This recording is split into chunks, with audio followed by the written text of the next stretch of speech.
అందరికీ నమస్తే అండి. టీడీపీ, జనసేన, బీజేపీ పొత్తులో భాగంగా వాళ్ళు 175 సీట్లని పంచుకున్నారు. బీజేపీకి 10 ఎమ్మెల్యే సీట్లు ఇచ్చారు, జనసేన పార్టీకి 21 ఎమ్మెల్యే సీట్లు ఇచ్చారు. మిగిలినవన్నీ టీడీపీ పోటీ చేస్తుంది. బాగానే ఉంది. సో బీజేపీని 5 ఏళ్ళు కూడా టీడీపీ నమ్మి ఉండగలదా? ఎటువంటి జంపింగ్స్ ఉండవా? ఎన్నికల తర్వాత, ఎన్నికల ఫలితాలు వచ్చిన తర్వాత ఏక్నాథ్ షిండే లాంటి వాళ్ళని బీజేపీ తయారు చేయకుండా ఉంటుందా? ఈ పొత్తులు ఎల్లకాలం సాగుతాయా అని నమ్మాల్సిందే. To be fact. నేను ఇలా అంటున్నాను కాబట్టి కూటమికి ఈడు వ్యతిరేకము, ఈడు వైసీపీ వాడు అని అనుకుంటే మీ కర్మ, ఎవడి కర్మ వాడిది. కానీ నమ్మకం లేని పొత్తు అనేది మాత్రం వాస్తవం. ఒకరినొకరు పూర్తిగా నమ్ముకొని పొత్తు పెట్టుకోవాలా, లేదా ఈ కూటమిలో ఉన్న 3 పార్టీల ఏకైక అజెండా వైసీపీని ఓడించడం కాదు. ఈ కూటమిలో ఉన్న టీడీపీ అండ్ జనసేన అజెండా మాత్రమే వైసీపీని ఓడించడం. జాగ్రత్తగా వినండి. టీడీపీ, జనసేన, బీజేపీ కూటమిలో Janasena and TDP main agenda ఏంటంటే వైసీపీని ఖచ్చితంగా ఓడించాలి, మేము అధికారంలోకి రావాలి అని. కానీ బీజేపీ అజెండా మాత్రం అది కాదు. మాకు కొన్ని సీట్లు ఉండాలి, మా మాట ఏపీలో ఎవరు సీఎం అయినా మా మాట విని మా కంట్రోల్లో ఉండాలి, అది అజెండా. సో ఈ అజెండాలు కలవల. కానీ వాళ్ళు ఎందుకంటే కలిశారు, సరేలే వైసీపీ మీద వ్యతిరేకత ఉంది, మళ్ళీ అధికారంలోకి వచ్చే అవకాశం లేదు, టీడీపీ అండ్ జనసేన కూటమికి అవకాశాలు ఉన్నాయి, జనంలో సానుకూలత ఉంది, మనం కాస్త సిస్టమ్ సపోర్ట్ ఇస్తే వాళ్ళు అధికారంలోకి వస్తారు అని పొత్తు పెట్టుకొని సిస్టమ్ సపోర్ట్ ఇచ్చారు. నిన్న మొన్న మనం చూసాం, కొన్ని బదిలీలే జరిగాయి. అక్కడ వరకు నో ఇష్యూ. కానీ భవిష్యత్తులో ఎలా ఉంటుందో, కాస్త బొటాబొటీ మెజారిటీ వస్తే, కాస్త తక్కువ సీట్లతో అధికారం వస్తే, కూటమి కనుక అధికారంలోకి వస్తే చీల్చేస్తారేమో ఎవరికి తెలుసు. సంకీర్ణ ప్రభుత్వాలని నమ్మలేం మనం.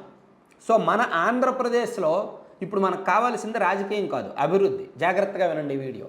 మనకు కావాల్సింది రాజకీయం కాదు, అభివృద్ధి కావాలి, ప్రగతి కావాలి, పరిశ్రమలు కావాలి, పెట్టుబడులు కావాలి, ప్రాజెక్టులు రావాలి. సో ఈ పరిస్థితుల్లో మనం నెక్స్ట్ 5 ఏళ్ళు కూడా సంకీర్ణ ప్రభుత్వం ఉండాలి అని కోరుకోకూడదు. 5 ఏళ్ళు కూడా ఒకే ప్రభుత్వం ఉండాలి. సంకీర్ణ ప్రభుత్వం ఉంటే ఏంటి నష్టం ఏంటంటే అభద్రతాభావం ఉంటుంది. అడుగడుగున గంటకు అభద్రతాభావం ఉంటుంది. ఎప్పుడు ఎవడు వేరే పార్టీతో ఎవడు లింకుల్లో ఉన్నాడో, వేరే పార్టీలోకి వెళ్ళిపోవాలని ఎవడు చూస్తున్నాడో, ఎవడు ఎప్పుడు తిరుగుబాటు చేస్తాడో, ఎవరు ఎప్పుడు బయటకు వెళ్ళిపోతారో అనే భయంగా పరిపాలించాల్సి వస్తుంది.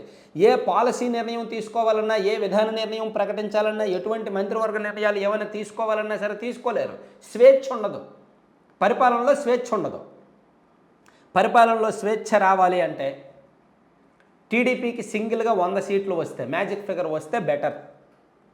ఎందుకంటే టీడీపీ ప్లస్ జనసేనకి వచ్చినా బెటరే. కానీ పవన్ కళ్యాణ్ గారు పాలసీ మేకింగ్లో కానీ, విధానపరమైన నిర్ణయాల్లో కానీ చంద్రబాబు గారికి సపోర్ట్ ఇస్తారు. కానీ బీజేపీ పవన్ కళ్యాణ్ గారిని ఆడుకుంటుంది. బీజేపీ సామాన్యమైన పార్టీ కాదు కాబట్టి పవన్ కళ్యాణ్ గారిని ఆడుకుంటారు, వాడుకుంటారు. సో అందుకే సేఫ్ జోన్ నిమిత్తం, సేఫ్ జోన్గా ఉండాలంటే తెలుగుదేశం పార్టీ పోటీ చేస్తున్న 144 నియోజకవర్గాలకు గాను వాళ్ళు 100కు పైగా సీట్లలో గెలిస్తే సేఫ్, రాష్ట్రం సేఫ్, ఆ పార్టీ సేఫ్. పొరపాటున వాళ్ళకు మ్యాజిక్ ఫిగర్ రాకుండా వాళ్ళకు ఒక 75-80 వచ్చి, జనసేనకు ఒక 15 వచ్చి, బీజేపీకి ఒక 5 వచ్చాయి అనుకోండి, 3 పార్టీలు కలిస్తేనే ప్రభుత్వాన్ని ఏర్పాటు చేసే పరిస్థితి ఉందనుకోండి, అప్పుడు అసలైన ఇది మొదలవుద్ది. సో టీడీపీలో కొంతమందిని చీల్చేయడం, జనసేన పార్టీలో కొంతమందిని పట్టుకోవడం, వాళ్ళందరితో బీజేపీ బేరాలు పెట్టి వైసీపీ దగ్గరకు పంపించడం, ఇవన్నీ జరిగిన ఆశ్చర్యపోక్కర్లా. ఏమంటే రాజకీయం అండి, ఏదైనా జరగవచ్చండి రాజకీయంలో. శాశ్వత మిత్రులు ఉండరు, శాశ్వత శత్రువులు ఉండరండి. నితీష్ కుమార్ సంవత్సరానికి ఒకవైపు జతకడతాడని ఎవరైనా ఊహించారా? 5 ఏళ్ల కింద తిట్టుకున్న పార్టీలు ఇప్పుడు మిత్రులు అవుతారని ఎవరైనా ఊహించారా? సో ఏదైనా జరగవచ్చు. మనం పక్క రాష్ట్రాల్లో ఏం జరుగుతుందో చూడట్లేదా? సంకీర్ణ ప్రభుత్వాన్ని ఎంత అవలేలుగా కూల్చేస్తున్నారో చూడట్లేదా? ఎక్కడెక్కడ తిరుగుబాటుదారులను తయారు చేస్తున్నారో చూడట్లేదా? సో మన ఆంధ్రప్రదేశ్లో అలా జరిగితే మన రాష్ట్ర భవిష్యత్తు ఏం కావాలి? మన రాష్ట్రం 5 ఏళ్ళు కూడా ఒకే పార్టీ అధికారంలో ఉండి ఎటువంటి అభద్రతాభావం లేకుండా నమ్మకంతో ప్రభుత్వం కొనసాగితే, పాలన కొనసాగితే బాగుంటుందని భావించడం మన తప్పు కాదు కదా. సో అందుకే సేఫ్గా ఉండాలి అంటే టీడీపీకి పూర్తిగా మ్యాజిక్ ఫిగర్ వస్తే బెటర్. లేదు అలా కాకుండా సంకీర్ణ ప్రభుత్వం ఏర్పాటయ్యే అవకాశం ఉంటే మాత్రం ఏమీ జరగదు, ఏ పని జరగదు. అవినీతి బీభత్సంగా జరుగుద్ది. ఒకరినొకరు కంట్రోల్ చేసుకోలేరు, ఒకరినొకరు నమ్మలేరు, ఒకరి మీద ఒకరికి అభద్రతాభావం, ఒకరిని ఒకరు పొడుచుకుంటారు, ఒకరిని ఒకరు వెన్నుపోటు పొడిచే అవకాశాలు ఉంటాయి. ఏదైనా జరగవచ్చు, మధ్యలో వైసీపీ ఎంటర్ అవ్వచ్చు, ఏదైనా జరగవచ్చు అనమాట.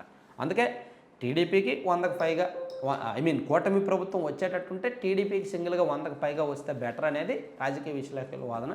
సో ఏం జరుగుతుందో చూద్దాం. Thank you.